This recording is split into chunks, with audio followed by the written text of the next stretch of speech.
Shalom. Sebelum ibadah dimulai, kami menganjurkan Anda untuk subscribe channel kami dan nyalakan tombol notifikasi agar Anda bisa mendapatkan informasi terbaru tentang adanya ibadah online dan yang lainnya. Selamat beribadah, Tuhan Yesus memberkati. Shalom saudara-saudara terkasih.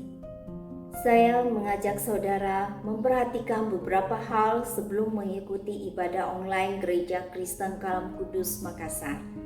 1. Persiapkan diri saudara untuk mengikuti ibadah dengan baik dengan menggunakan pakaian yang tepat. 2. Siapkan ruangan yang tepat untuk beribadah dengan baik. 3. Meskipun saudara menonton ibadah online ini, namun janganlah memiliki sikap hati sebagai seorang penonton, tetapi milikilah sikap hati sebagai seorang penyembah yang turut berdoa, memuji, dan menyembah Tuhan. 4. Pastikan saudara mengikuti ibadah sampai selesai. 5. Persembahan dapat dilakukan dengan cara transfer ke nomor rekening Gereja Kristen Kalam Kudus. Selamat beribadah, Tuhan Yesus memberkati. Amin.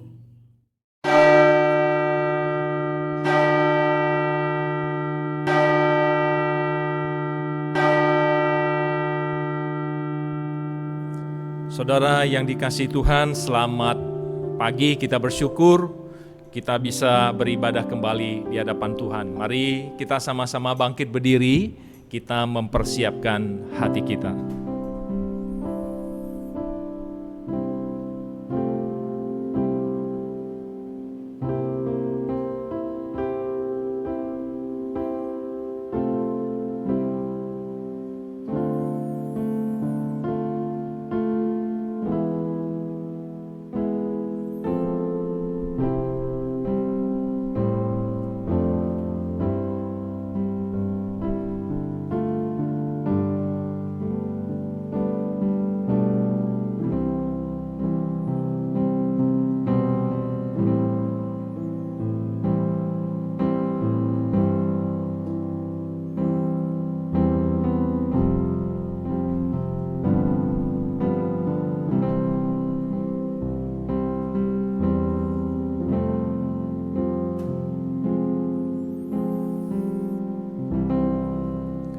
Pertolongan kita adalah di dalam nama Tuhan yang menciptakan langit dan bumi, yang kasih setianya kekal selama-lamanya, dan yang tidak meninggalkan pekerjaan tangannya, kasih karunia dari Allah Bapa dan dari Tuhan Yesus Kristus, serta persekutuan Roh Kudus menyertai kita. Amin. Shalom, selamat pagi jemaat yang terkasih dalam nama Tuhan kita Yesus Kristus. Puji Tuhan kalau pagi hari ini kita bisa kembali memuji Tuhan, menyembah Tuhan, bersekutu dengan Tuhan. Mari kita persiapkan hati kita untuk boleh memuji Tuhan, menyembah Tuhan kita.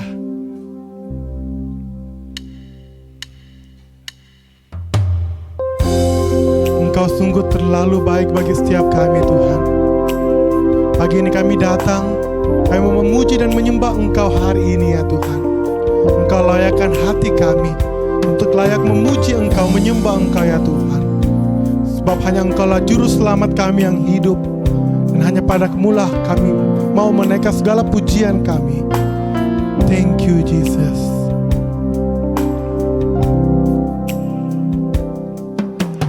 Hanya Engkau juru selamatku, Tuhan Kau setia padaku.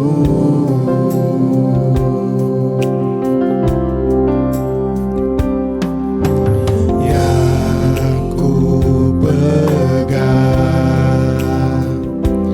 hanya janji-Mu, ku percayakan hidupku.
Juru selamatku,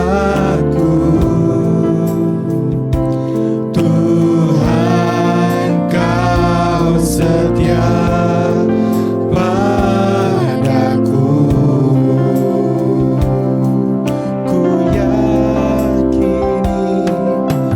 Ku yakini pertolongan-Mu takkan terlambat bagiku.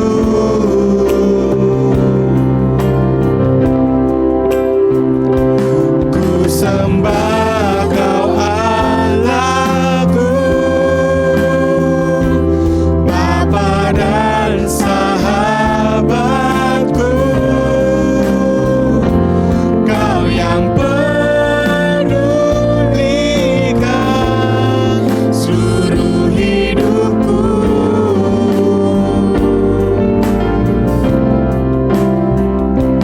Walau lewati lembah, aku tak ditinggalkan. Yesus kekuatan di hidupku.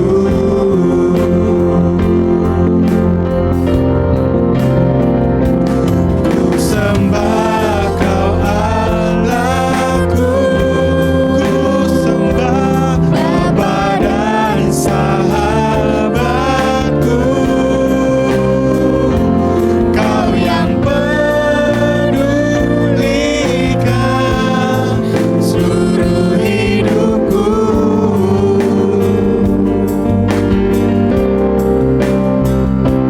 Walau lewati lembah, aku tak ditinggalkan. Yesus kekuatan di hidupku.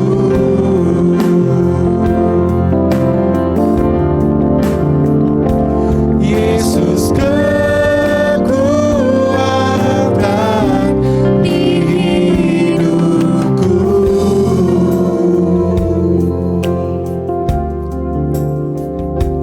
Yesus kekuatan di hidupku. Sungguhlah Engkau kekuatan kami ya Tuhan. Engkaulah menjadi sumber dari segala yang ada ya Tuhan. Pagi hari ini kami mau datang ya Tuhan. Kami mau memuji dan menyembah Engkau ya Tuhan.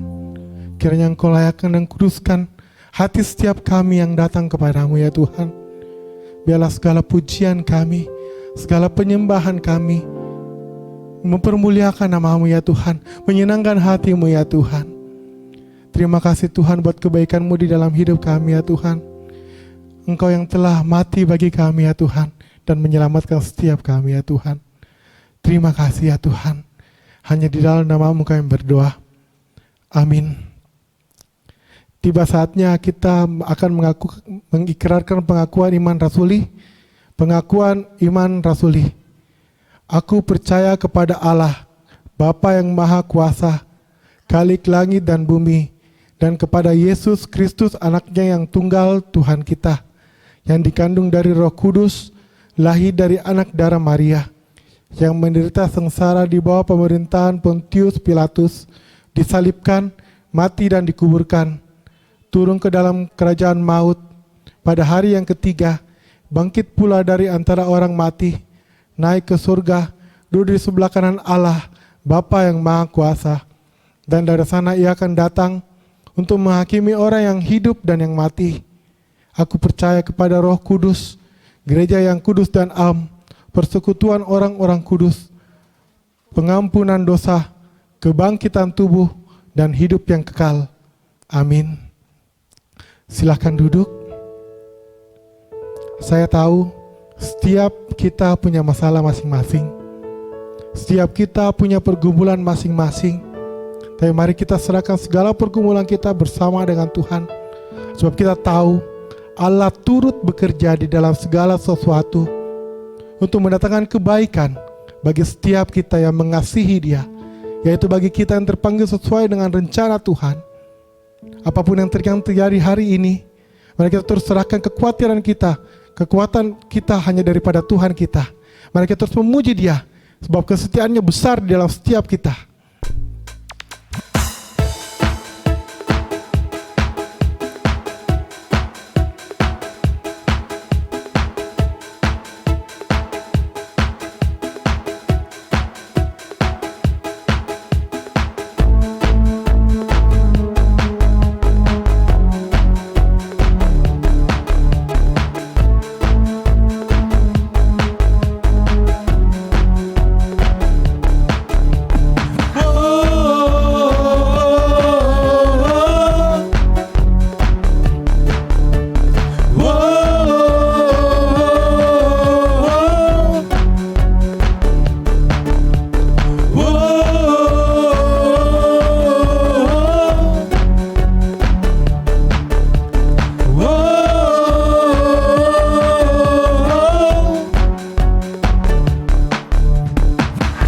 Selangkah demi selangkah ku maju tiada lelah.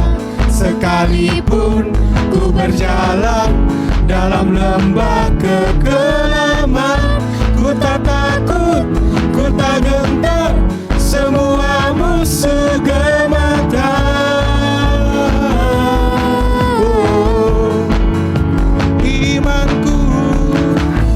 Imanku tak perlu besar, cukup sebutir pun dahsyat. Karena Dia yang bekerja, bukanlah kuat gagahku. Ku tak takut, ku tak gentar, semua musuh gemetar. Semua musuh gemetar.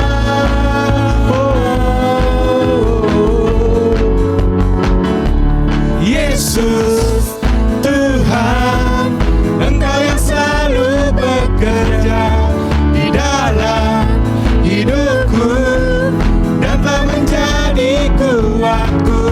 Sekarang aku selalu kan meninggikanmu, kesetiaanmu besar di dalam.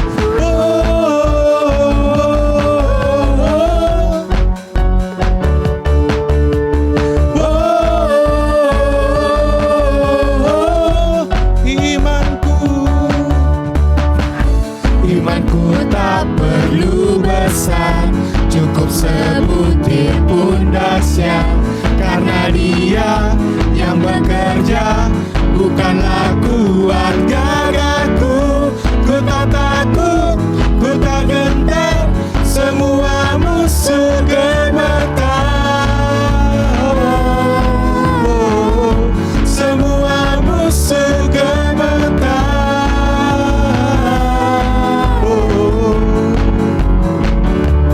Yesus, Tuhan, Engkau yang selalu bekerja di dalam hidupku dan telah menjadi kuatku.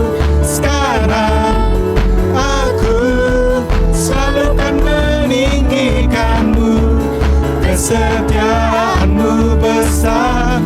Yesus, Tuhan, Engkau yang selalu bekerja di dalam hidupku dan telah menjadi kuatku. Sekarang aku selalu kan meninggikanmu, kesetiaanmu besar di dalamku. Terima kasih Yesus.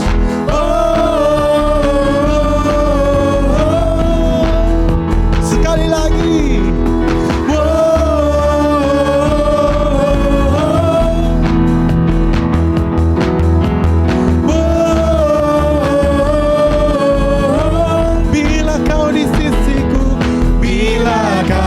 di sisiku, pada siapa ku takut, karena Kaulah perisai dan kuatku. Bila Kau di sisiku, pada siapa ku takut, karena Kaulah perisai dan kuatku. Bila Kau di sisiku, pada siapa ku takut, karena Kaulah perisai dan kuatku. Bila Kau di sisiku, pada siapa ku takut, karena Kaulah perisai dan kuatku.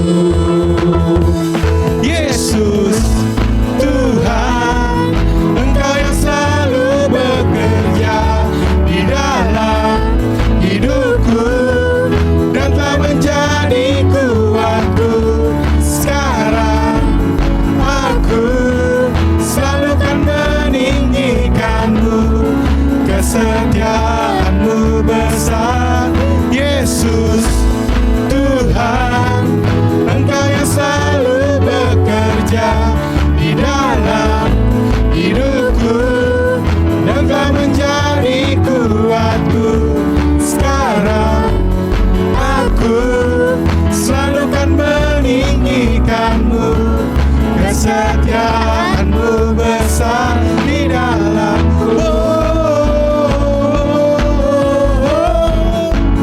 besar di dalam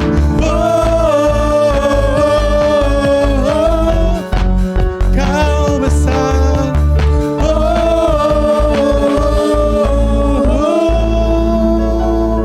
Kesetiaan Tuhan selalu besar di dalam hidup kita. Mari kita terus mempercayakan hidup kita pada Allah yang besar itu, Allah yang mulia di dalam hidup kita. Mari kita terus memuji Dia. Kau terbesar dan mulia, ajaib semua perbuatanmu. Kau terbesar dan mulia, biarlah semua memuji-Mu.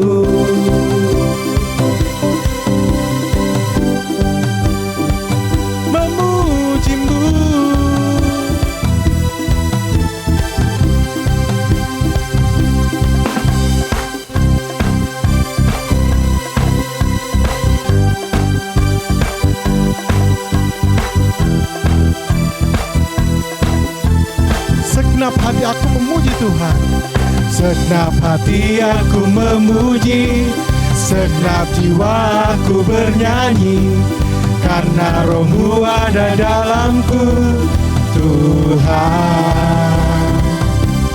Ku angkat tanganku memuji, ku angkat suara dan bernyanyi, karena Roh-Mu ada dalamku, Tuhan. Mari menari memuji, ungkapkan sukacita di hati. Kau terbesar dan mulia, ajaib semua perbuatanmu. Kau terbesar dan mulia, biarlah semua memuji-Mu.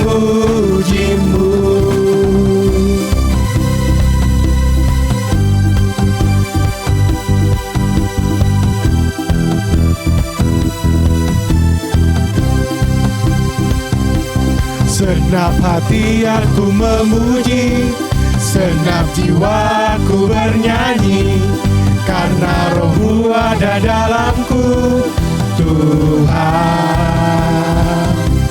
Ku angkat tanganku memuji, ku angkat suara dan bernyanyi, karena Roh-Mu ada dalamku, Tuhan. Mari menari memuji, ungkapkan sukacita di hati. Kau terbesar dan mulia, ajaib semua perbuatanmu. Kau terbesar dan mulia, biarlah semua memujimu.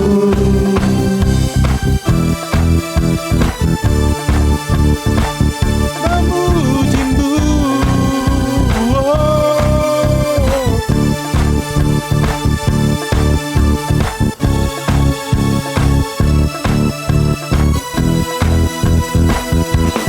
Kau terbesar dan mulia, ajaib semua perbuatanmu. Kau terbesar dan mulia, biarlah semua memujimu.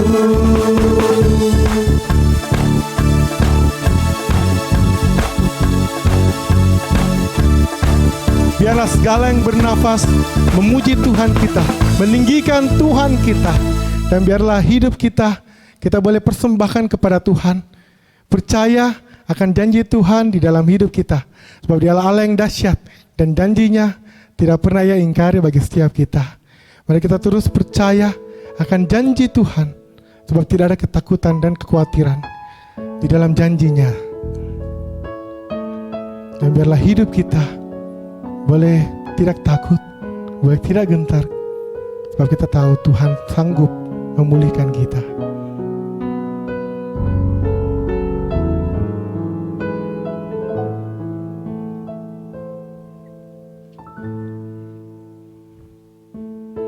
Sungguh besar setiamu,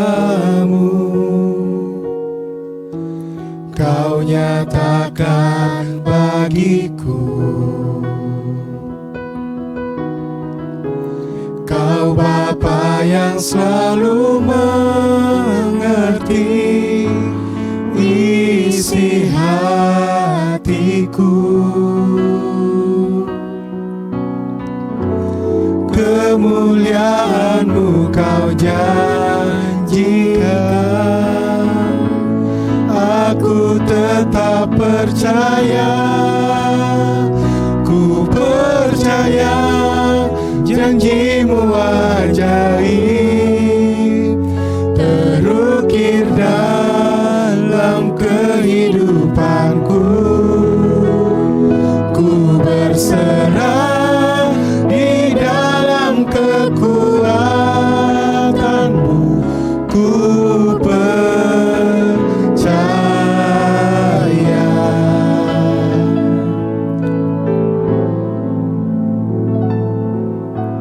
Sungguh besar setiamu, Kau nyatakan Tuhan. Kau nyatakan bagiku. Kau Bapa yang selalu mengerti isi hatiku. Kemuliaan-Mu Kau janjikan, aku tetap percaya. Ku percaya janji-Mu ajaib, terukir dalam kehidupanku. Ku berserah di dalam kekuatan-Mu.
hanya berserah di dalam kekuatan Tuhan yang berdaulat di dalam hidup kita.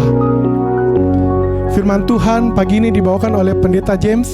Kepada Pendeta James, saya persilahkan. Saudara yang dikasihi Tuhan, kita sama-sama akan mendengarkan sebagian dari firman Tuhan. Mari terlebih dahulu kita bersatu di dalam doa. Bapa di surga, kami bersyukur ya Tuhan, pada pagi hari ini kami boleh kembali datang ke hadapan Tuhan. Kami boleh mendengarkan sebagian dari firman-Mu.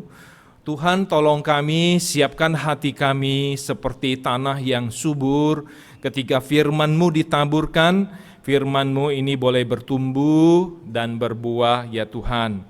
Biarlah melalui firman-Mu ini Engkau membentuk kami seturut dengan kehendak-Mu, menjadi kemuliaan bagi nama-Mu saja.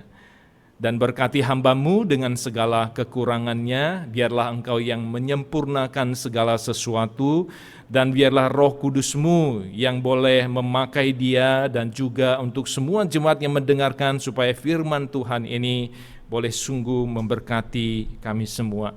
Di dalam nama Tuhan Yesus kami sudah berdoa dan mengucap syukur. Amin.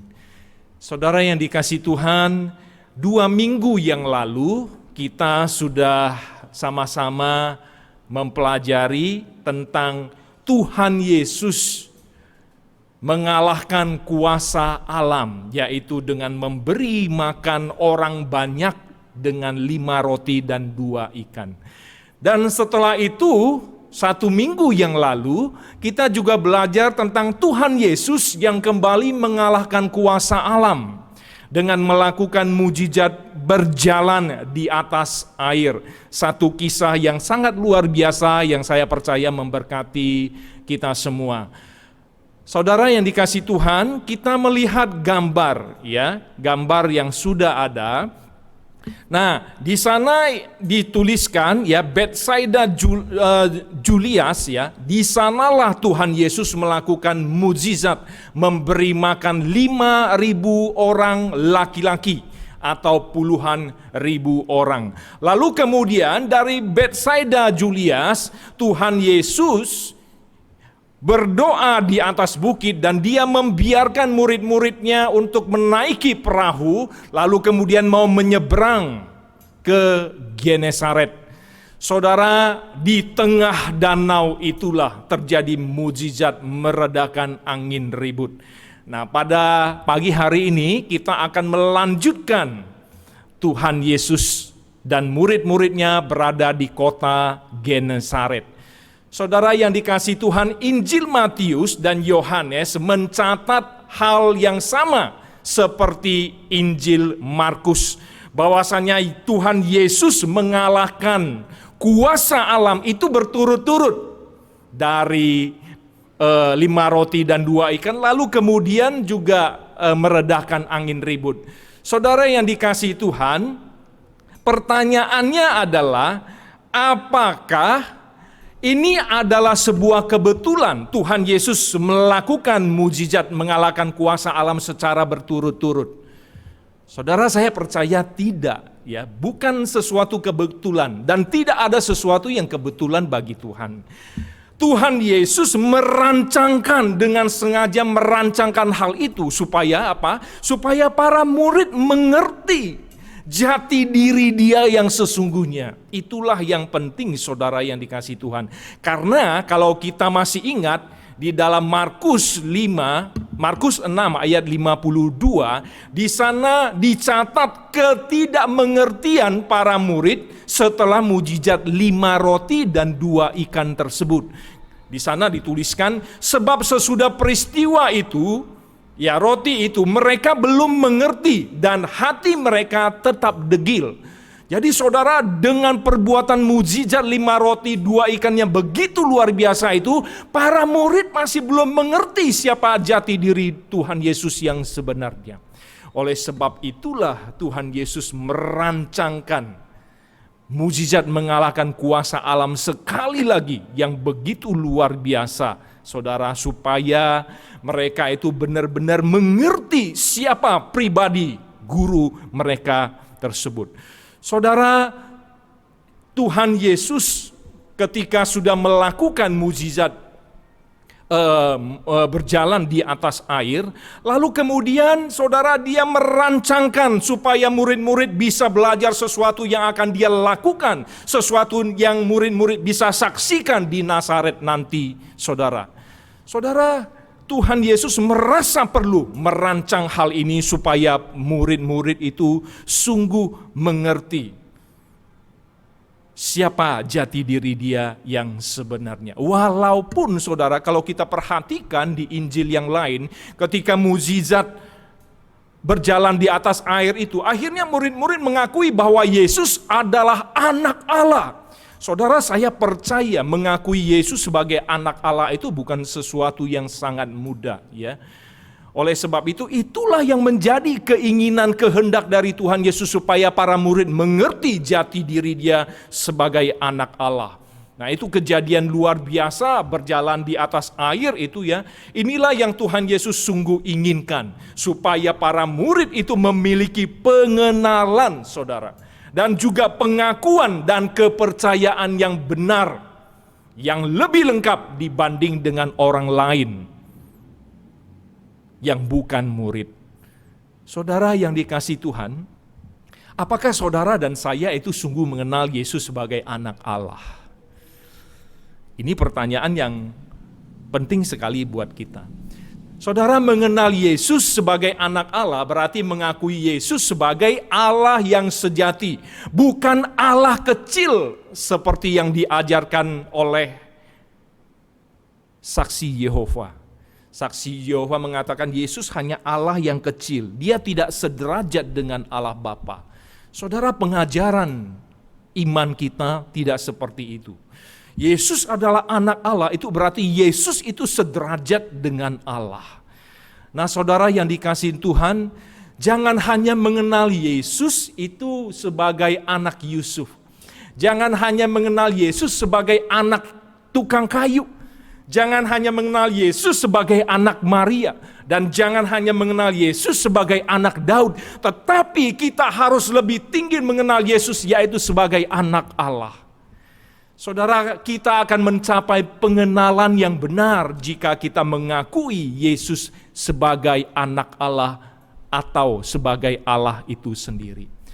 Saudara, setelah pengakuan murid-murid yang benar itu, Tuhan Yesus itu tidak lantas puas diri.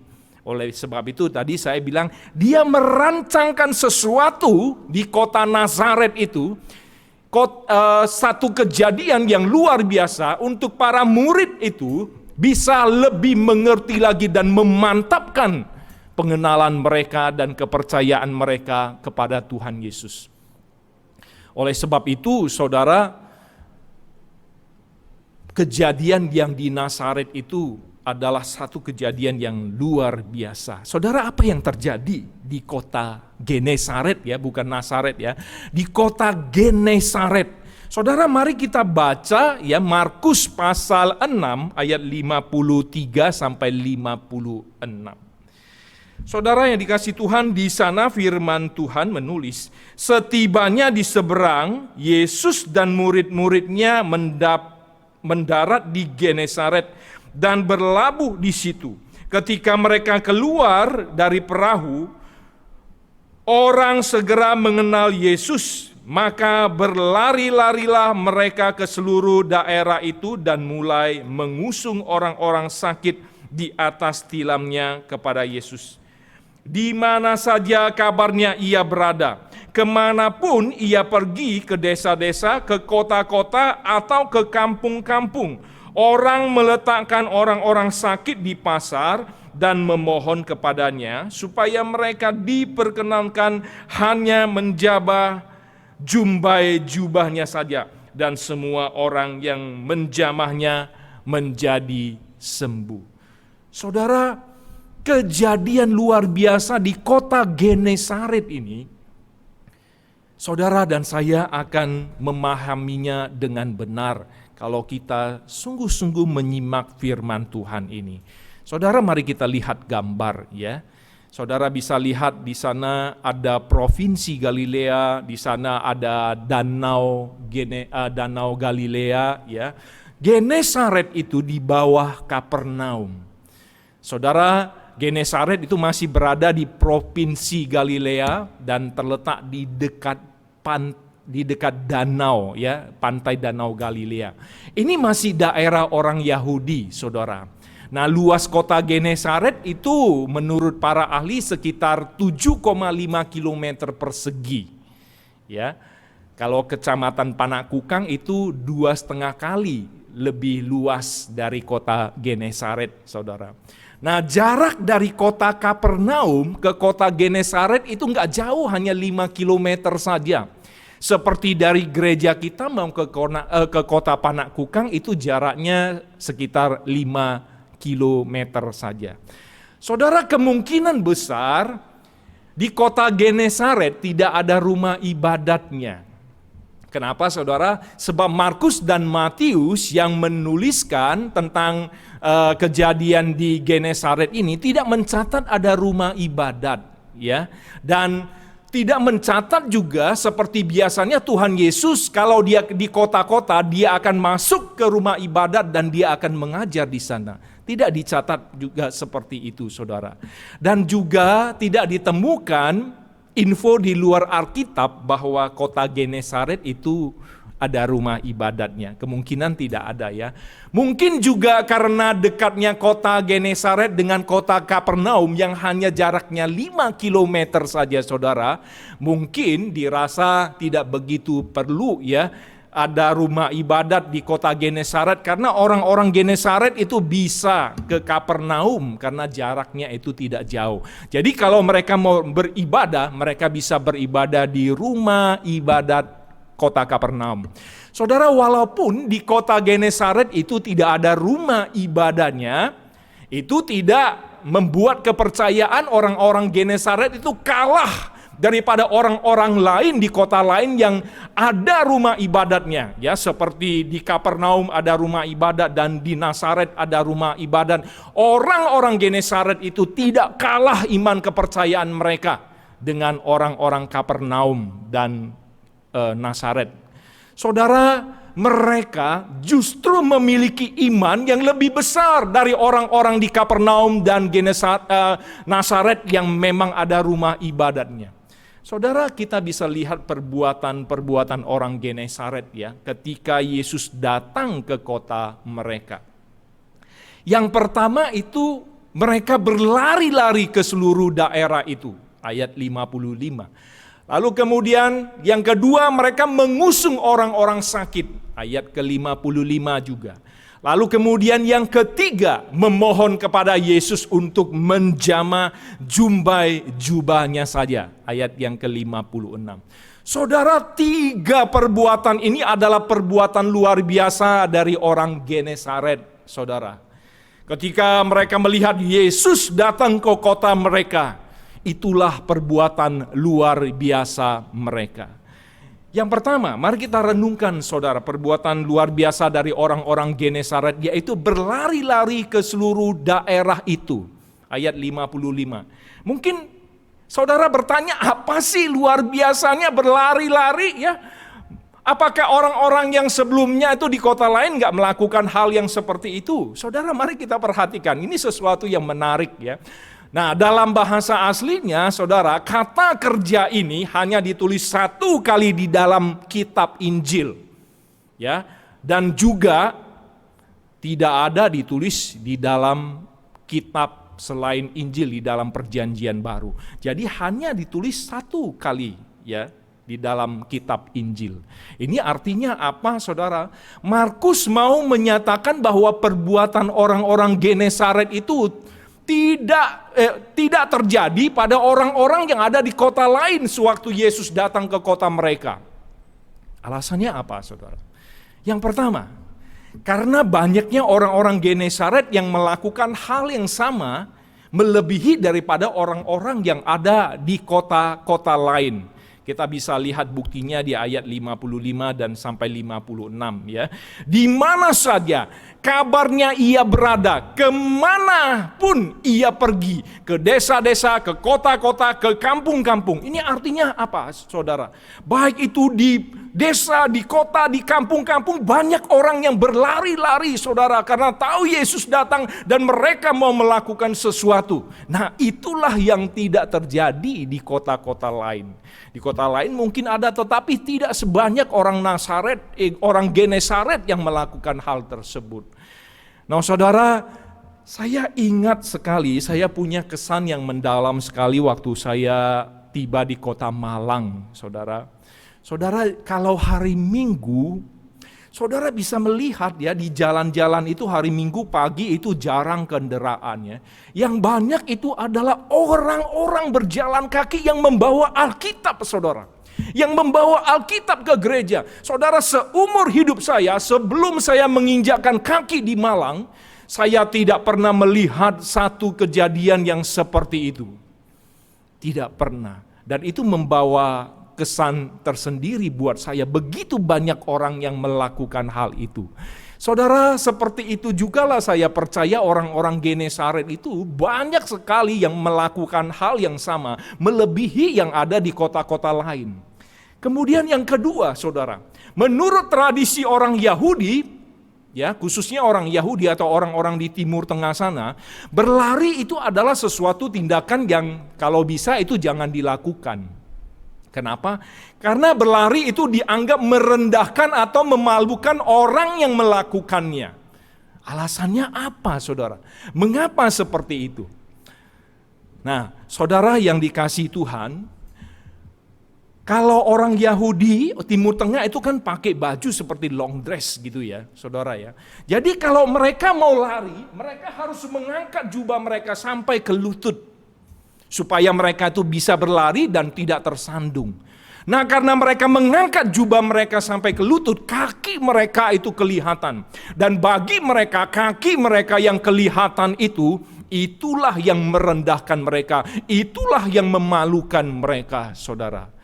Saudara, kalau kita lihat di sini orang-orang Genesaret yang berlari-lari begitu banyak. Artinya apa, saudara? Mereka tidak memperdulikan hal yang seperti ini. Mereka tidak mempedulikan bahwa hal itu bisa merendahkan mereka atau memalukan mereka. Bagi mereka adalah kepedulian terhadap saudara-saudara mereka yang sakit itu lebih penting daripada penghormatan diri mereka sendiri. Saudara, ini adalah gambaran dari kepedulian Tuhan Yesus, bukan? Tuhan Yesus lebih mempedulikan orang lain daripada dirinya sendiri. Saudara, kita bisa melihat ya, kita tahu dari renungan-renungan sebelumnya bahwa tidak heran Tuhan Yesus itu dia jarang makan ya, tidak sempat makan. Karena apa, saudara? Karena dia melayani begitu banyak orang yang datang kepadanya, sampai makan pun dia tidak begitu pedulikan, karena dia lebih mempedulikan orang yang datang kepadanya, orang yang membutuhkan dia, saudara, dan dia layani dengan kepedulian yang begitu besar. Saudara, Tuhan Yesus juga tidak peduli bukan kepada cibiran orang ketika dia berbicara dengan orang Samaria. Dia seorang lelaki Yahudi, apalagi dia seorang rabi. Bagi orang Yahudi berbicara dengan seorang perempuan aja sudah kurang baik, apalagi berbicara dengan orang Samaria, saudara. Tetapi Tuhan Yesus tidak peduli. Karena Tuhan Yesus mau mengajarkan sesuatu yang penting kepada perempuan Samaria tersebut. Saudara yang dikasihi Tuhan, bukankah Tuhan Yesus juga bahkan tidak mempedulikan kehormatan dan kemuliaan dirinya dengan dia mati dengan sangat terhina di atas kayu salib bagi saudara dan saya. Saudara, itulah kepedulian Tuhan Yesus yang juga hampir sama dilakukan oleh orang-orang Genesaret yang memiliki kepedulian yang besar. Saudara, kepedulian orang Genesaret inilah yang Yesus mau perlihatkan, yang Yesus mau ajarkan kepada murid-muridnya, saudara. Kepedulian seperti inilah yang Dia kehendaki, yang Tuhan kehendaki juga kepada saudara dan saya. Saudara, adakah kita memiliki kepedulian seperti orang-orang Genesaret itu? Yang punya belas kasihan yang begitu besar terhadap saudara-saudaranya. Bahkan mereka tidak memperdulikan kehormatan diri mereka dengan melakukan berlari. Saudara, sudah berapa lama saudara dan saya itu mengikut Tuhan? Saudara, apakah selama ini kita punya kepedulian yang menyenangkan Tuhan Yesus? Kepedulian kepada orang-orang banyak, khususnya mereka yang belum mengenal kasih Tuhan, khususnya mereka yang butuh akan kasih Tuhan. Saudara, kalau tidak ada kepedulian seperti itu, kenapa saudara? Biarlah ini menjadi pertanyaan saudara dan saya. Kenapa kita tidak punya kepedulian seperti orang-orang Genesaret? Kepedulian seperti yang Tuhan Yesus kehendaki bagi saudara dan saya. Saudara, yang ketiga, ini yang paling penting saudara. Orang-orang Genesaret melakukan semuanya itu karena kepercayaan mereka yang luar biasa kepada Tuhan Yesus. Inilah yang Tuhan Yesus mau ajarkan kepada para murid, bahwa orang-orang Genesaret yang begitu percaya kepadanya, bahkan melebihi orang-orang yang ada di kota lain, bahkan melebihi kepercayaan dari para murid sendiri. Saudara, adakah orang-orang yang kepercayaannya itu lebih besar dari saudara dan saya, yang mereka itu enggak begitu lama mengenal dan mengikut Tuhan? Jika ada orang yang seperti itu, yang kepercayaannya itu lebih besar daripada kita, walaupun dia enggak begitu lama selama kita mengikut Tuhan, kita lebih lama gitu ya saudara ya, kita perlu bertanya kepada diri kita sendiri, mengapa bisa seperti itu? Kepercayaan saya yang sudah lama, bahkan mungkin belasan tahun, puluhan tahun daripada saudara kita yang baru mengikut Tuhan, kepercayaan saya masih kalah dengan mereka. Kepercayaan kita masih kalah dengan mereka. Kalau memang itu saudara, ada sesuatu yang kurang dari kita. Saudara yang dikasihi Tuhan, perbuatan luar biasa orang Nazaret yang kedua itu adalah mengusung orang-orang sakit di ayat yang ke-55. Sekali lagi saudara, mungkin saudara bertanya, apa luar biasanya sih mengusung orang-orang sakit gitu ya? Bukankah orang Kapernaum juga melakukannya? Saudara, ya luar biasanya adalah di dalam bahasa aslinya kata kerja ini hanya ditulis satu kali saja di dalam Injil. Di dalam Injil saudara, Injil Matius tidak ada ya, Injil yang menulis lainnya juga tidak ada. Jadi hanya dicatat di Markus saja saudara kata kerja ini. Jadi Markus itu mau menyatakan bahwa perbuatan orang-orang Genesaret itu tidak dilakukan oleh orang-orang di kota lain, termasuk di kota Kapernaum ketika mereka itu menggotong orang yang lumpuh kepada Tuhan. Saudara yang dikasihi Tuhan, di kota Kapernaum itu mungkin ya, karena dicatat seperti itu, tidak ada banyak orang yang melakukan, mengusung, menggotong orang-orang sakit itu kepada Tuhan Yesus. Yang dicatat hanya teman-teman dari orang lumpuh ini. Lain dengan orang-orang Genesaret saudara, mereka berlari kemana-mana, lalu kemudian mereka mengusung orang-orang sakit itu. Saudara, kalau kita mau mempelajari ya, Itu artinya di kota Genesaret banyak sekali orang yang berpenyakit parah, saudara. Karena mereka itu harus diusung. Mereka itu tidak bisa keluar dari kota mereka untuk mencari Tuhan Yesus. Oleh sebab itu ketika Tuhan Yesus datang, mereka mau memanfaatkan kesempatan seperti itu. Mereka tidak mau hilang kesempatan seperti itu untuk bisa mengusung saudara-saudara mereka sekota yang sakit. Saudara yang dikasihi Tuhan, mengusung orang itu tidak mudah. Ya, mungkin saudara pernah ya main-main atau apa mengusung seseorang. Itu sangat tidak mudah, saudara. Apalagi kalau kita membawa orang yang kita usung itu ke tempat yang jauh. Kita korban waktu, kita korban tenaga, dan mungkin kita korban pekerjaan kita untuk mengusung orang tersebut.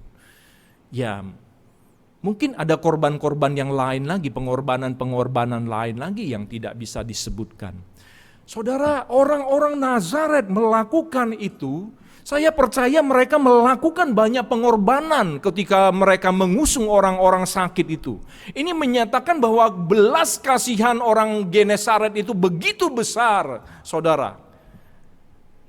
Dan itu jelas menyatakan kepercayaan dari orang-orang Genesaret itu kepada Tuhan Yesus. Saudara, saya punya satu kisah yang saya ingat sampai sekarang.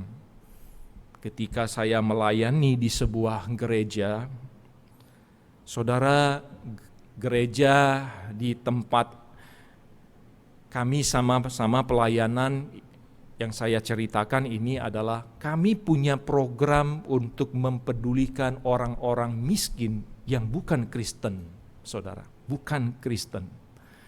Jadi dengan uang yang ada, karena waktu itu saya ingat sekali kas gereja itu tidak lebih dari 100 juta. Tidak lebih dari 100 juta karena jemaatnya tidak lebih dari 100 orang yang beribadah setiap minggu. Nah, saudara, kita menjangkau orang-orang tersebut ya dengan dana yang ada. Kita pedulikan mereka, lalu kemudian kita pelan-pelan ajak mereka untuk ke gereja. Saudara, suatu saat ada jemaat yang berkata kepada saya demikian, "Boksu, kalau begitu gereja kita akan dipenuhi oleh orang-orang miskin." Ya, artinya apa, saudara? Gereja kita sudah dipenuhi oleh orang miskin yang persembahannya tidak banyak. Kita malah mau menghabiskan uang untuk mereka.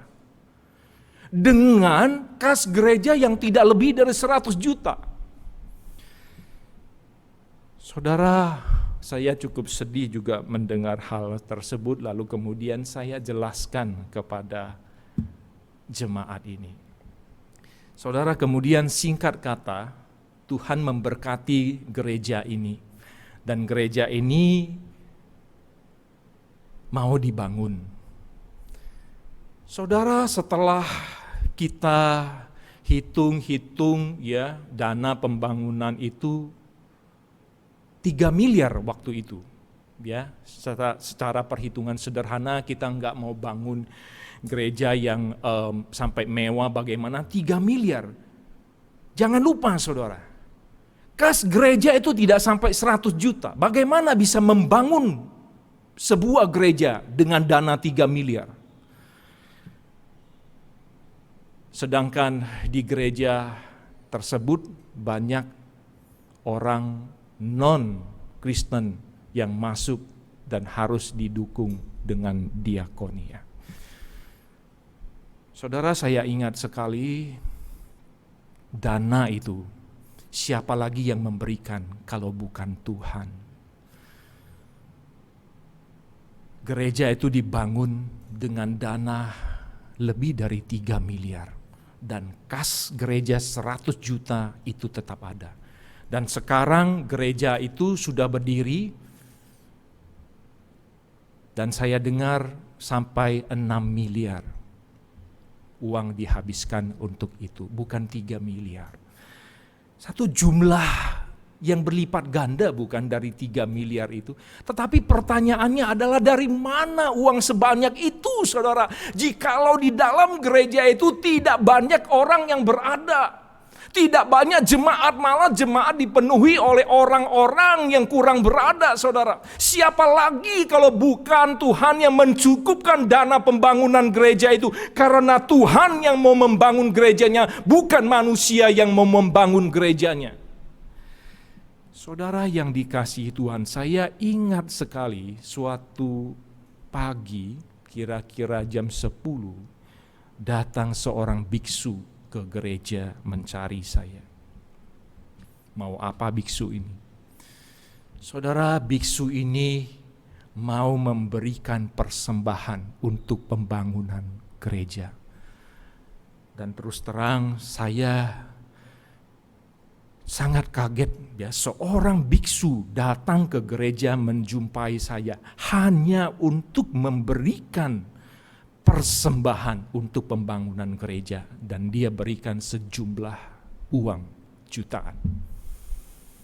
Saudara, siapa lagi kalau bukan Tuhan yang memakai orang ini, saudara? Seorang biksu bisa datang. Apa itu artinya bagi saya? Saya sungguh menyadari bahwa Yehova Jireh itu begitu luar biasa. Dia menyediakan segala sesuatunya. Saudara, seperti firman Tuhan, kalau kita melakukan yang Tuhan inginkan, kalau soal dana itu kecil sekali bagi Tuhan. Saudara, saya mau sampaikan bahwa gereja kita, walaupun di masa pandemi ini saudara tahu ya, persembahan kita itu tidak seperti biasa. Tetapi kepedulian kita itu bertambah. Kita sekarang mempedulikan dari anak-anak murid kita di sekolah Kristen Kalam Kudus Makassar kita. Anak-anak yang orang tuanya tidak mampu, kita bantu mereka. Dan semoga kita juga bisa melihat orang-orang di luar sana yang non-Kristen, yang kita bisa pedulikan, yang kita bisa bantu dan kita bawa masuk ke gereja ini.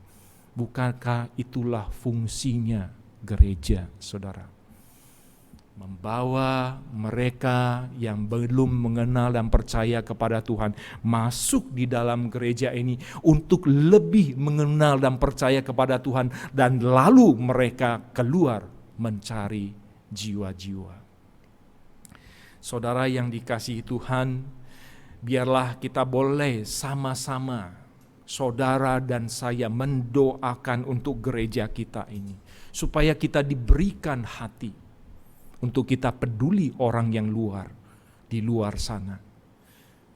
Saudara, perbuatan orang Genesaret yang luar biasa yang ketiga itu adalah memohon kepada Tuhan Yesus untuk menjamah jubah-jubahnya saja.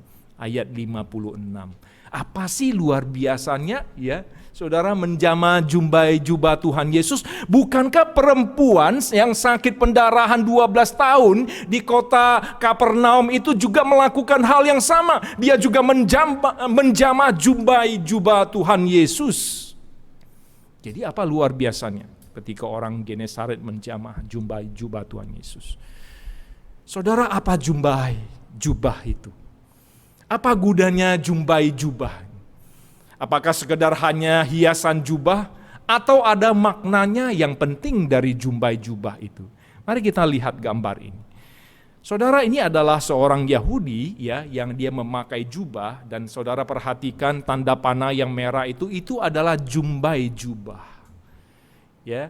Jadi satu benang panjang gitu ya, atau satu seperti tali gitu ya, yang panjang ya, yang ada di jubah itu. Apakah ini hanya sekadar hiasan dari jubah itu? Tidak, saudara. Kalau kita melihat Bilangan pasal 15 ayat ke-37, di sana firman Tuhan menuliskan demikian. Tuhan berfirman kepada Musa, berbicaralah kepada orang Israel dan katakanlah kepada mereka bahwa mereka harus membuat jumbai-jumbai pada punca baju mereka. turun-temurun. Dan dalam jumbai-jumbai punca itu haruslah dibubuh benang ungu kebiru-biruan. Ayat 39, maka jumbai itu akan mengingatkan kamu apabila kamu melihatnya kepada segala perintah Tuhan. Sehingga kamu melakukannya dan tidak lagi menuruti hatimu dan matamu sendiri. Seperti biasa kamu perbuat dalam ketidaksetiaanmu terhadap Tuhan. Ayat ke-40, maksudnya supaya kamu mengingat dan melakukan segala perintahku dan menjadi kudus bagi Allahmu. Saudara, itu adalah perintah dari Tuhan Allah sendiri untuk membuat jubah tersebut. Saudara, jadi pembuatan jubah tersebut bukan sekadar untuk hiasan. Tujuannya adalah supaya bangsa Israel itu mengingat dan melakukan segala perintah Tuhan, saudara. Saudara, ketika perempuan yang sakit pendarahan itu mau menjamah jubah Tuhan Yesus, itu artinya apa? Jubahnya Tuhan Yesus juga punya jumbai kan, saudara? Itu artinya apa? Tuhan Yesus juga taat kepada perjanjian lama. Saudara, kita mengingat di dalam Matius pasal 5 ayat 17 ketika Tuhan Yesus berkata, janganlah kamu menyangka bahwa aku datang untuk meniadakan hukum Taurat atau kitab para nabi. Aku datang bukan untuk meniadakannya, melainkan untuk menggenapinya. Artinya apa, saudara? Ketika Tuhan Yesus memakai jubah itu, jelas dia sudah melakukan firman Tuhan di dalam perjanjian lama. Oleh sebab itu, itulah buktinya bahwa kedatangan dia itu bukan untuk meniadakan hukum Taurat atau kitab para nabi, melainkan menggenapinya. Mengapa Tuhan Yesus berkata seperti ini, saudara? Karena dia tahu orang-orang yang memusuhinya akan mengatakan bahwasannya dia tidak taat kepada firman yang ada di dalam perjanjian lama. Saudara, kedatangan Tuhan Yesus bukan untuk meniadakan perintah di dalam perjanjian lama. Jelas itu ya, jelas sekali itu. Melainkan dia mau mengajarkan kepada orang-orang supaya mereka melakukan perintah Tuhan dengan tepat dan benar. Sebab dia sendiri yang memberikan teladan untuk itu. Saudara, Tuhan Yesus memakai jubah itu juga dengan tujuan supaya orang-orang yang melihatnya itu lalu kemudian mengingat firman Tuhan dan melakukan firman Tuhan supaya kehidupan mereka itu kudus seperti yang dikehendaki oleh Tuhan. Saudara, adakah sesuatu yang mengingatkan kita untuk setiap saat kita melakukan firman Tuhan supaya kehidupan kita kudus di hadapan Tuhan? Saudara, saya mau memperlihatkan saudara sebuah gambar. Ini adalah sebuah gelang ya yang ditulis WWJD ya. Mungkin saudara-saudara yang muda atau saudara-saudara yang lain pernah lihat gelang ini di toko buku Kristen atau pernah lihat orang Kristen yang memakainya. Apa artinya WWJD? Ya, itu bahasa Inggris, singkatan dari bahasa Inggris, what would Jesus do? Apa yang Tuhan Yesus akan lakukan? Jadi saudara, gelang itu mengingatkan mereka untuk melakukan firman Tuhan seperti yang Tuhan Yesus lakukan. Jikalau mereka ada godaan, mereka ingat gelang mereka, apakah yang Yesus akan lakukan terhadap godaan itu? Apakah dia akan menyerah terhadap godaan itu atau dia akan melawan godaan itu? Jadi saudara, gelang ini adalah untuk mengingatkan supaya orang-orang yang memakainya itu untuk mengikuti perintah Tuhan seperti supaya kehidupan mereka itu kudus di hadapan Tuhan. Saudara, adakah sesuatu yang mengingatkan kita untuk melakukan firman Tuhan setiap hari? Apakah saudara itu setiap hari menghafalkan firman Tuhan? Sehingga saudara selalu diingatkan untuk melakukan ayat-ayat itu supaya saudara bisa terhindar dari godaan-godaan dosa. Atau adakah cara-cara lain yang mengingatkan saudara dan saya untuk setiap hari ingat akan firman Tuhan dan menjauhi dosa dan kesalahan yang Tuhan tidak suka. Saudara, luar biasanya dari orang Genesaret dibandingkan dengan perempuan pendarahan tersebut adalah orang-orang Genesaret memohon terlebih dahulu sebelum mereka menjamah jubah Tuhan Yesus, sedangkan perempuan itu tidak. Ini luar biasanya, saudara. Saudara, di dalam Injil Matius, Markus, dan Lukas tidak mencatat bahwa perempuan ini ada memohon terlebih dahulu sebelum dia menjamah jubah Tuhan Yesus. Perhatikan, saudara. Sekalipun menjamah jubah, yaitu sepotong kain kecil yang terletak di ujung jubah, orang-orang Genesaret tetap mau memohon terlebih dahulu kepada Tuhan Yesus. Seharusnya perempuan itu juga memohon terlebih dahulu. Mungkin saudara bertanya, kenapa perempuan itu perlu memohon terlebih dahulu? Saudara, yang pertama, kita harus jelas dulu penyakit dari perempuan ini apa. Penyakit yang dicatat di dalam Matius, Markus, dan Lukas itu adalah pendarahan, saudara. Ya, dicatat di dalam 3 kitab Injil penyakitnya. Ini berarti kita harus memperhatikan penyakitnya ini.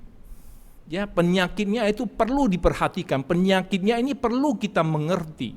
Saudara, di dalam Perjanjian Lama dicatat ya, di dalam firman Tuhan ya kepada Musa yang berkenaan dengan penyakit seperti ini, yaitu di dalam Imamat pasal 15 ayat 25. Di sana dituliskan, apabila seorang perempuan berhari-hari lamanya mengeluarkan lelehan, yakni lelehan darah yang bukan pada waktu cemar kainnya, atau apabila ia mengeluarkan lelehan lebih lama daripada waktu cemar kainnya, maka selama lelehannya yang najis itu, perempuan itu adalah seperti pada hari-hari cemar kainnya, yakni ia najis.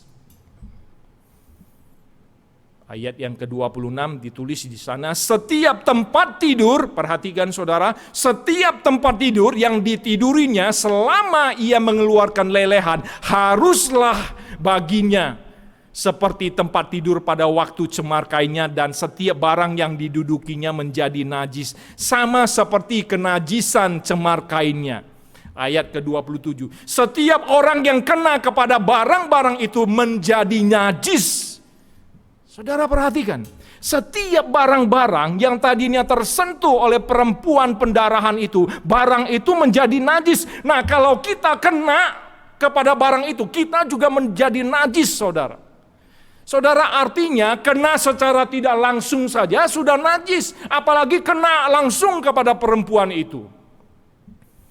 Saudara, jangankan pendarahan yang belasan tahun lamanya, pendarahan menstruasi biasa saja sudah dianggap menajiskan, apalagi sampai lamanya belasan tahun. Saudara, bukankah penyakit ini seperti penyakit kusta yang bagi orang lain itu najis, sampai orang-orang lain itu menjauhkan? Saudara, orang-orang pada zaman Tuhan Yesus itu ya menilai penyakit yang kronis itu adalah penyakit dari kutukan Tuhan, karena orang ini punya kesalahan yang begitu besar. Jadi saudara, artinya apa? Perempuan ini punya kenajisan yang luar biasa. Dia bukan hanya najis secara jasmani, tetapi dia juga najis secara rohani. Itu benar-benar kenajisan yang begitu luar biasa, saudara. Ya, jadi dengan kenajisan yang begitu luar biasa tersebut, seharusnya perempuan itu sebelum menyentuh Tuhan Yesus, dia harus memohon terlebih dahulu kepada Tuhan Yesus supaya diperkenankan dia untuk menjamah, sekalipun itu jubah Tuhan Yesus. Saudara, orang tidak sengaja menyentuh perempuan itu aja, atau perempuan itu menyentuh dia, orang itu sudah najis. Apalagi perempuan ini sengaja menyentuh orang tersebut, apalagi orang yang disentuh itu adalah seorang rabi, saudara. Wah, kalau seorang rabi yang disentuh itu, kalau rabi biasa bukan Tuhan Yesus, mungkin perempuan ini sudah akan dihukum, ya, dihukum berat, saudara. Saudara yang dikasihi Tuhan, inilah alasannya mengapa Markus mencatat bahwa perempuan ini takut dan gentar ketika dia tahu bahwa Tuhan Yesus tahu dia menjamah jumbai jubahnya. Dia begitu takut dan gentar. Karena dia najis secara jasmani dan rohani. Kenajisan yang luar biasa. Seharusnya dia memohon terlebih dahulu untuk menjamah jumbai Tuhan Yesus. Tetapi dia tidak memohon dan dia menjamahnya. Saudara yang dikasihi Tuhan, bandingkan dengan orang-orang Genesaret yang walaupun tidak berpenyakit seperti itu, tetapi mereka mengajukan permohonan terlebih dahulu kepada Tuhan Yesus. Pertanyaannya adalah, siapa yang lebih menghargai dan menghormati Tuhan Yesus? Perempuan yang pendarahan itu atau orang-orang Genesaret? Saudara, mari kita bandingkan diri kita dengan saudara-saudara kita yang lain. Siapa yang lebih menghargai dan menghormati Tuhan Yesus? Mereka atau kita? Misalnya di dalam sikap beribadah. Apakah di dalam beribadah saudara merasa saudara lebih menghargai dan menghormati Tuhan Yesus karena saudara memiliki sikap ibadah yang benar? Saya tidak tahu bagaimana sikap ibadah saudara di rumah saat ini. Apakah saudara dengan penuh penghargaan dan penghormatan kepada Tuhan yang sekarang saudara mau sembah? Saudara beribadah dengan pakaian yang rapi. Saudara beribadah dengan sikap yang benar. Ataukah sekarang saudara pakai baju tidur? Ataukah sekarang saudara sambil tiduran? Ataukah saudara sambil bekerja atau sambil makan di dalam beribadah ini? Saudara yang dikasihi Tuhan, bagaimana sikap doa kita? Apakah sikap doa kita benar-benar kita percaya bahwa kita lebih menghargai dan menghormati Tuhan dengan sikap doa yang benar? Atau saudara kita yang lain tuh sikap doanya lebih benar dari kita. Karena ada sikap doa kita yang gak benar di hadapan Tuhan. Saudara, apakah di dalam sikap melayani Tuhan, saudara merasa lebih baik daripada saudara kita? Apakah setiap kali kita melayani Tuhan, kita punya hati yang benar? Atau kita punya motivasi yang gak benar? Saudara, apalagi di dalam perjamuan kudus, bukan? Satu upacara yang penuh dengan kekudusan. Karena Tuhan Yesus mengorbankan tubuhnya dan darahnya yang kudus itu untuk menghapus dosa saudara dan saya. Apakah ketika kita mengikuti perjamuan kudus kita bisa menghargai pengorbanan Tuhan Yesus, menghormati itu dengan kita menjalankannya dengan benar? Bukankah setiap kali kita mengikuti perjamuan kudus sudah ada aturannya dan kita diberitahu supaya kita mengikutinya dengan benar, bukan saudara? Saudara, luar biasanya dari orang-orang Genesaret adalah mereka semua percaya hanya dengan satu cara saja, yaitu dengan jamahan saja. Mereka semua bisa disembuhkan oleh Tuhan Yesus. Mereka tidak perlu memohon Tuhan Yesus supaya Tuhan Yesus menjamah mereka, atau memohon supaya Tuhan Yesus melakukan cara yang lain. Tidak, saudara. Orang Genesaret itu percaya satu cara saja waktu menjamah jumbai jubah Tuhan Yesus. Tidak ada cara lain. Saudara, bukankah itu menjelaskan bahwa orang-orang Genesaret itu punya pengenalan yang benar, punya kepercayaan yang benar kepada Tuhan Yesus, saudara. Saudara, ayat 56 di sana dituliskan, semua orang yang menjamah jumbai jubahnya menjadi sembuh. Itu artinya apa, saudara? Ada kesembuhan total terjadi di kota Genesaret ini. Tidak seperti di kota Nazaret, saudara. Padahal mereka mengenal Tuhan Yesus 30 tahun. Tapi di bagian itu dicatat hanya sedikit orang yang mau datang dan percaya kepadanya untuk disembuhkan. Saudara, pertanyaan besarnya bagi kita adalah, mengapa orang-orang Genesaret bisa memiliki kepercayaan kepada Yesus begitu luar biasa, bahkan melebihi kepercayaan para murid sekalipun yang sudah mengikuti dia setiap hari, saudara. Bahkan mungkin sudah 1 tahun setelah kejadian di Genesaret ini. Saudara, kita tahu kepercayaan para murid tidak sebaik orang-orang Genesaret. Sebab sebelumnya Yesus pernah mencela kepercayaan mereka. Ya, yaitu di dalam kisah angin ribut. Ya, ada ditulis di sana, mengapa kamu tidak percaya? Saudara, bukankah mukjizat 5 roti itu sudah terjadi, tetapi mereka masih belum percaya, saudara? Bukankah ini satu ironis sekali? Mengapa orang-orang Genesaret bisa memiliki kepercayaan kepada Yesus begitu luar biasa? Inilah yang Tuhan Yesus mau ajarkan kepada para murid. Inilah yang sangat perlu saudara dan saya pelajari supaya kita memiliki iman kepercayaan seperti orang Genesaret. Saudara, jawabannya adalah orang Genesaret itu memiliki pengenalan yang luar biasa kepada Tuhan Yesus. Dengan pengenalan yang benar itu, makanya mereka memiliki kepercayaan yang luar biasa kepada Tuhan Yesus. Kalau saudara dan saya tidak benar mengenal Tuhan Yesus, bagaimana mungkin saudara memiliki kepercayaan yang besar kepada Tuhan Yesus? Saudara, pengenalan yang bagaimana itu dari orang-orang Genesaret? Saudara, di dalam bahasa aslinya kata mengenal yang ada di ayat ke-54 itu tidak pernah dipakai untuk orang-orang di kota lain, sekalipun para murid. Jadi ketika kalau menulis tentang para murid mengenal Tuhan Yesus tidak pernah pakai kata ini, saudara. Artinya pengenalan orang Nazaret kepada Tuhan Yesus melebihi orang-orang lain, bahkan melebihi murid-muridnya sendiri. Saudara, kita lihat ini.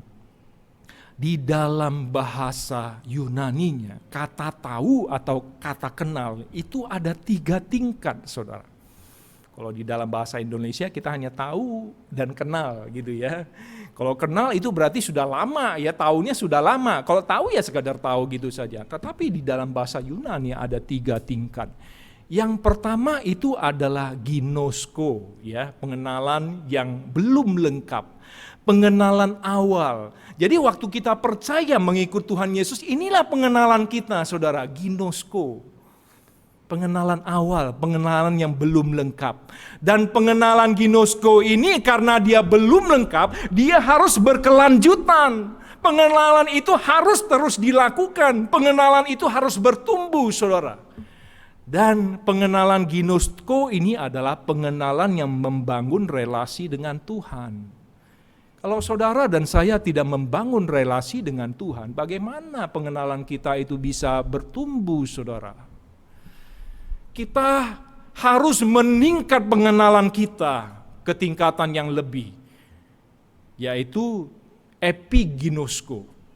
Epiginosko ini adalah pengenalan yang lebih lengkap daripada ginosko. Pengenalan yang bertumbuh dari ginosko menjadi epiginosko. Jadi pengenalan itu bertumbuh, saudara. Pengenalan itu semakin besar.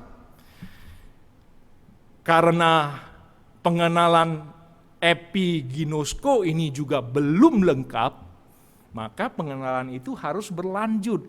Pengenalan itu harus semakin bertumbuh ke arah untuk menjadi lengkap. Nah, pengenalan ginosko ini bagaimana bisa lengkap, bagaimana dia bisa bertumbuh, tetap saudara dan saya itu harus menjalin relasi dengan Tuhan Yesus. Saudara yang dikasihi Tuhan, tingkat dari pengenalan orang Genesaret itu sudah sampai di tingkat pengenalan ini, epiginosko. Tingkat pengenalan di level menengah. Saudara yang dikasihi Tuhan, artinya pengenalan orang Genesaret itu terus bertumbuh, bukan? Sementara pengenalan para murid itu tidak bertumbuh. Sementara pengenalan orang di kota-kota lain itu tidak bertumbuh seperti orang-orang Genesaret. Saudara masih ingat, mungkin di khotbah-khotbah yang lain ya, bukankah ketika Tuhan Yesus berbicara tentang iman sebesar biji sesawi itu artinya apa? Tuhan Yesus mau mengajarkan iman kita itu awalnya kecil, tetapi dia harus bertumbuh sampai menjadi sebuah pohon yang begitu besar, saudara.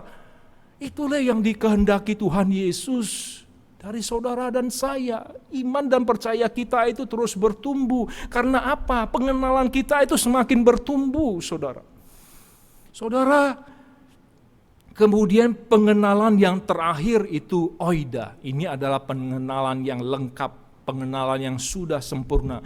Pengenalan yang berjalan dari ginosko, epiginosko, sampai pengenalan yang lengkap, yaitu oida. Saudara, Tuhan mau kita dari pengenalan oida, lalu kemudian pindah ke epiginosko, lalu kemudian kita memiliki pengenalan yang lengkap itu, yaitu oida. Sampai level yang tertinggi, saudara. Saudara, kehidupan Kristen saudara dan saya harus berfokus kepada pengenalan akan Yesus yang semakin bertumbuh. Sehingga kita mencapai pengenalan yang terakhir itu, yang tertinggi itu, yang sempurna itu, saudara. Itulah salah satu tujuan dari hidup kita di dunia ini, yaitu memiliki pengenalan yang bertumbuh sampai pengenalan yang lengkap kepada Tuhan Yesus.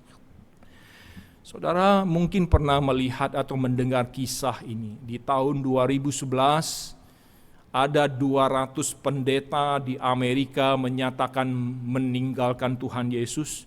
Dan mereka tidak percaya bahwa Tuhan Yesus adalah juru selamat. Bukankah ini menyedihkan sekali, saudara? Begitu lama mereka melayani, begitu lama mereka menjadi orang Kristen, tetapi mereka bisa meninggalkan Tuhan. Saudara, waktu saya baca artikel ini, ternyata bukan 200 orang saja. Jadi pendeta ini mengatakan bahwasanya rupanya di dalam kelompok mereka itu, mereka sudah mengumpulkan pendeta-pendeta itu, ada 550-an pendeta, saudara, yang sudah ada di dalam kelompok itu. Artinya 500-an pendeta itu sama-sama memang sudah tidak percaya kepada Tuhan Yesus. Saudara, bukankah hal ini begitu menyedihkan, saudara? Saudara, mari kita berhati-hati supaya suatu saat kita tidak menjadi seperti pendeta-pendeta ini. Bagaimana supaya kita tidak menjadi pendeta ini? Yaitu supaya kita harus memiliki pengenalan yang bertumbuh, saudara. Jangan hanya pengenalan yang ada di ginosko dan tidak bertumbuh. Saudara dan saya harus bertumbuh, berjalan ke epiginosko dan berjalan terus. Karena saudara dan saya menjalin relasi yang semakin intim, semakin besar kepada Tuhan Yesus, sehingga kita semakin mengenal Dia. Nah, di khotbah yang terakhir ini, saudara melihat gambar itu adalah seorang tokoh yang terkenal, C.S. Lewis. Kalau saudara pernah menonton di bioskop film Narnia, kisah itu adalah C.S. Lewis yang tulis. Saudara, orang ini memiliki kisah yang begitu luar biasa, kisah yang memberkati ya. C.S. Lewis itu dilahirkan di Inggris ya. Dia orang tuanya itu Protestan, jadi papa dan mamanya itu Kristen. Karena orang tuanya itu cukup taat, oleh sebab itu ketika C.S. Lewis kecil, mereka itu sudah membawa C.S. Lewis itu ke gereja untuk dibaptis, saudara. Namun singkat kata, mamanya sakit kanker, dan akhirnya papanya meninggal waktu C.S. Lewis berusia belasan tahun.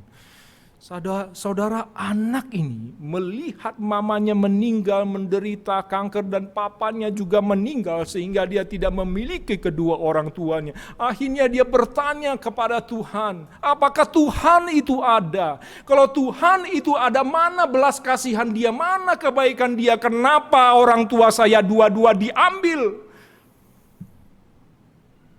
Saudara, akhirnya dia meninggalkan iman Kristen itu. Sampai dia berkata, Yesus itu adalah mitos. Kisah Yesus itu sebenarnya diambil dari kisah Loki. Loki yaitu dewa-dewa, ya. Jadi sebenarnya orang Kristen itu mengarang-ngarang cerita Tuhan Yesus. Mereka mengambil dari cerita-cerita dewa lain. Tuhan Yesus itu gak seperti itu. Jadi saudara, dia begitu berbalik dari imannya. Tapi kemudian saudara, setelah dia 20-an tahun, ya, dia seorang penulis yang memang berbakat. Dia ketemu dengan penulis-penulis Kristen yang luar biasa seperti George MacDonald, ya, tulisannya begitu bagus, dan penulis-penulis yang lain lagi.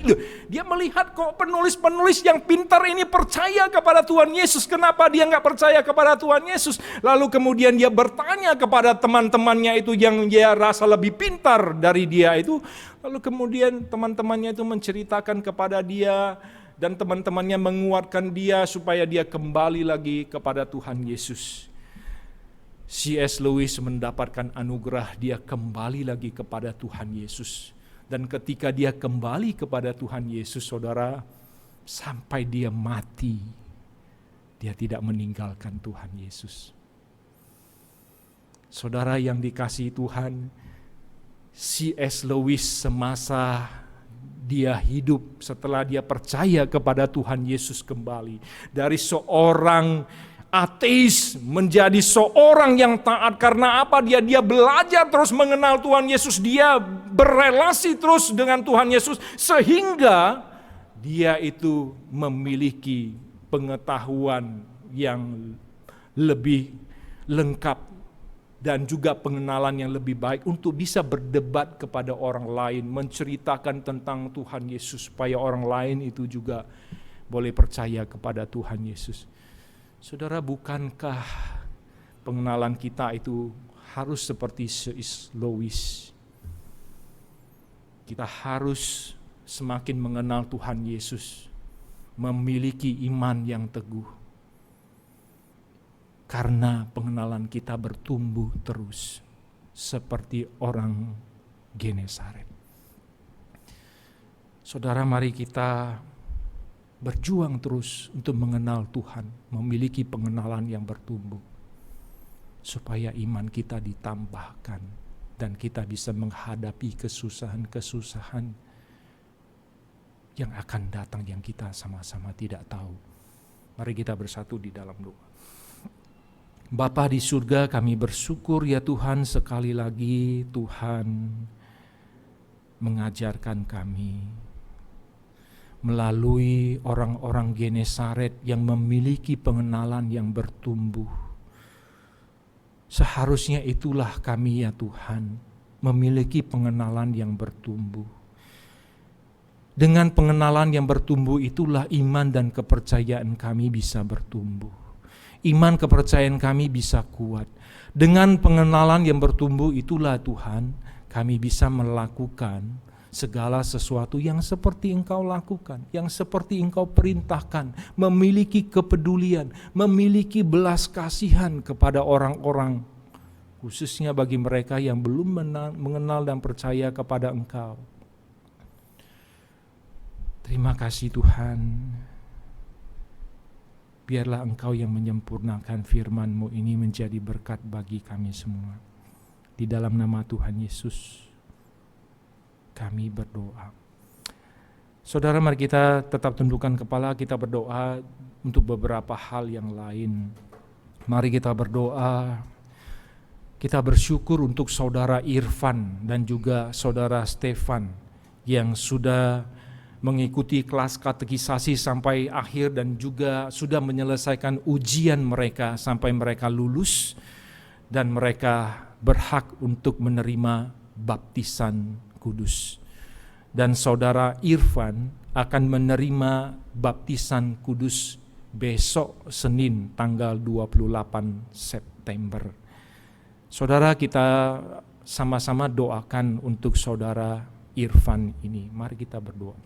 Bapa di surga, kami berdoa untuk saudara Irfan dan saudara Stefan yang sudah menyelesaikan kelas katekisasi dan mereka akan menerima baptisan kudus. Khususnya untuk saudara Irfan yang akan dibaptis pada esok hari hari Senin tanggal 28 September.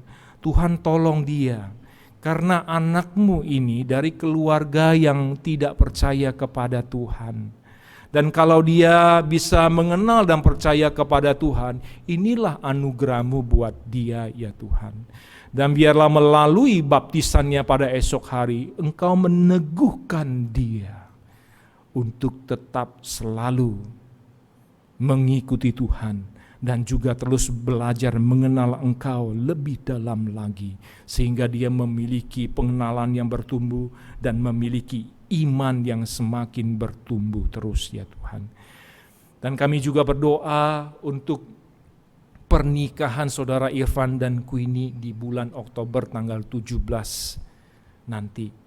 Kami percaya Tuhan juga yang selama ini sudah menolong, semua proses sudah boleh berjalan dengan baik sampai nanti pemberkatan nikah mereka semuanya boleh berjalan dengan baik.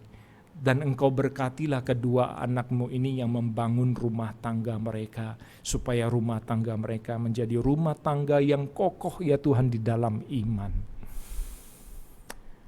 Tuhan, kami juga berdoa untuk Sekolah Kristen Kalam Kudus Makassar yang terus berbenah diri, yang akan merenovasi, akan membangun bangunan yang baru di lahan yang masih ada. Tuhan tolong supaya segala sesuatu yang dibutuhkan, tenaga, keahlian, bahkan dana, semuanya Tuhan cukupkan. Semuanya Tuhan perlancar. Sehingga pembangunan gereja ini boleh menjadi berkat bagi banyak orang. Kami serahkan juga untuk saudara-saudara kami yang sakit, Tuhan yang terus menguatkan mereka. Kami juga berdoa untuk gereja kami, biarlah Engkau berikan hati kepada kami untuk memiliki kepedulian seperti orang-orang Genesaret, keluar untuk menjangkau jiwa-jiwa yang baru, membawa mereka masuk di tempat ini. Terima kasih ya Tuhan, inilah yang menjadi doa kami. Di dalam nama Tuhan Yesus kami sudah berdoa dan mengucap syukur. Amin. Saudara yang dikasihi Tuhan, kita akan sama-sama mengakhiri ibadah kita. Mari kita sama-sama bangkit berdiri, kita naikkan pujian doksologi.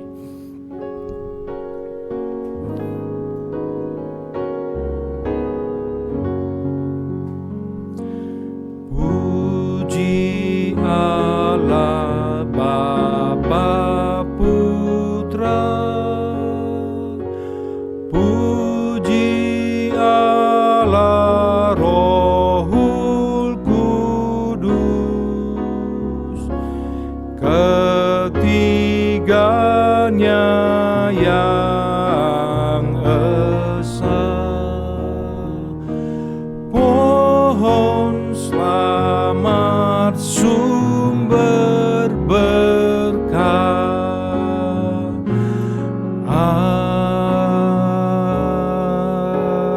Amin. Mari kita tundukkan kepala dan hati kita di hadapan Tuhan. Saudara, kita sudah mendengarkan firman Tuhan. Biarlah kita boleh berjuang untuk terus mengenal Tuhan, sehingga kita memiliki pengenalan yang bertumbuh kepada Tuhan, seperti orang-orang Genesaret yang memiliki pengenalan yang bertumbuh kepada Tuhan, sehingga mereka memiliki kepercayaan yang besar kepada Tuhan Yesus. Biarlah kita juga boleh seperti orang-orang Genesaret itu, dan terimalah berkat Tuhan. Tuhan Allah memberkati engkau dan melindungi engkau. Tuhan Allah menyinari engkau dengan wajah-Nya dan memberi engkau kasih karunia. Tuhan Allah menghadapkan wajah-Nya kepadamu dan memberi engkau damai sejahtera. Amin. Amin.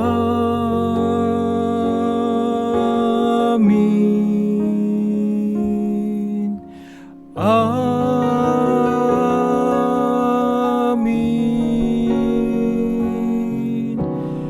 Amin.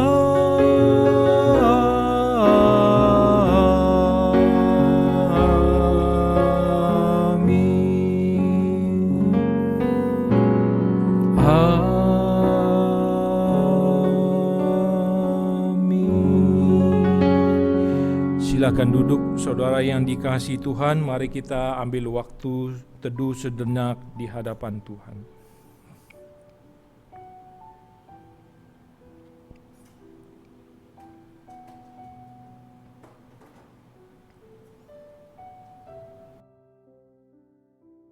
Saudara yang dikasihi Tuhan, besok akan dilayani baptisan kudus dari saudara Irfan. Kalau semuanya sudah mengikuti aturan yang benar, ya, mengikuti aturan gereja dan tidak ada keberatan, maka saudara Irfan besok akan menerima baptisan kudus. Mari kita terus mendoakan saudara Irfan sehingga Tuhan Yesus juga menolong dia boleh memiliki pengenalan dan kepercayaan yang semakin besar selama dia berjalan bersama-sama dengan Tuhan Yesus. Dan juga doakan untuk saudara Irfan dan saudara Queenie yang akan menjalani pemberkatan nikah ya tanggal 17 Oktober nanti. Tuhan yang memberkati mereka sehingga bahtera rumah tangga mereka itu boleh menjadi kokoh sampai maut yang memisahkan mereka. Dan saya terus mengingatkan untuk kita tetap beribadah dengan sikap yang benar di hadapan Tuhan, memberikan persembahan dengan setia, dan juga ingat akan Sekolah Kristen Kalam Kudus Makassar yang sedang merenovasi, membangun gedung yang baru di lahan yang ada. Tuhan juga memberkati sehingga pembangunan ini semuanya boleh mendukung kemajuan dari sekolah ini. Demikian yang saya bisa sampaikan. Tuhan Yesus memberkati kita semua dan selamat berhari Minggu. Amin. Shalom, Warta Jemaat Gereja Kristen Kalam Kudus Makassar, edisi 27 September 2020. Ibadah umum minggu depan akan tayang di YouTube tanggal 4 Oktober 2020 yang akan dipimpin oleh Evangelis Ang Sio Chen. Ibadah doa online Kamis tanggal 1 Oktober 2020 jam 7:30 malam yang akan dipimpin oleh Evangelis Ang Sio Chen di live on Google Meet. Hai adik-adik, jangan lupa ya ikuti ibadah sekolah minggu online yang akan tayang di YouTube tanggal 27 September 2020 jam 10 pagi. Kelas bimbingan nikah bagi saudara-saudari yang berencana untuk menikah namun belum mengikuti kelas bimbingan nikah, bisa langsung mendaftar ikut kelas bimbingan nikah yang akan dimulai pada bulan Maret 2021 dan pendaftaran akan ditutup pada tanggal 1 Februari 2021. Kelas katekisasi akan dimulai pada bulan Agustus 2021. Harap segera mendaftar kepada Pendeta James Japardi. Doakan untuk pembangunan kelas-kelas tambahan Sekolah Kristen Kalam Kudus Makassar di lahan yang ada, perizinan, pelaksanaan, dan dana yang dibutuhkan. Jika tidak ada halangan dan keberatan yang sah dari jemaat, maka dilayani sakramen baptisan kudus pada hari Senin tanggal 28 September 2020 jam 11 siang di Gereja Kristen Kalam Kudus Makassar bagi saudara Irfan Tundiarwan yang dilayani oleh Pendeta James Japardi. Akan dilaksanakan pemberkatan nikah bagi saudara Irfan Tundiarwan dan saudari Queenie Kristianti Yakob pada hari Sabtu tanggal 17 Oktober 2020 jam 10 pagi dan akan dilayani oleh Pendeta James Japardi di gedung Upper Hills Convention Hall. Bagi para jemaat Gereja Kristen Kalam Kudus Makassar, baik yang di pusat dan yang di pos, kami berdoa Tuhan senantiasa melindungi kita semua sehingga kita dan sekeluarga selalu dalam keadaan sehat. Tetaplah beribadah kepada Tuhan di rumah masing-masing agar pertumbuhan rohani kita tetap terpelihara dengan baik. Salam kami, hamba Tuhan dan Majelis Gereja Kristen Kalam Kudus Makassar. Bagi Bapak, Ibu, Saudara-saudari yang tergerak memberikan persembahan misi dan persembahan saat malang untuk gereja kita, bisa transfer melalui nomor rekening Gereja Kristen Kalam Kudus Makassar atau menghubungi tata usaha gereja, atau bisa juga dengan cara barcode BCA yang tertera di warta ini. Bagi Bapak, Ibu, Saudara-saudari yang berulang tahun dalam minggu ini, Tuhan Yesus memberkati. Bagi para jemaat Gereja Kristen Kalam Kudus Makassar yang ingin tahu info penayangan ibadah online lainnya, bisa dilihat di YouTube gereja atau bisa juga di Instagram gereja. Tuhan Yesus memberkati.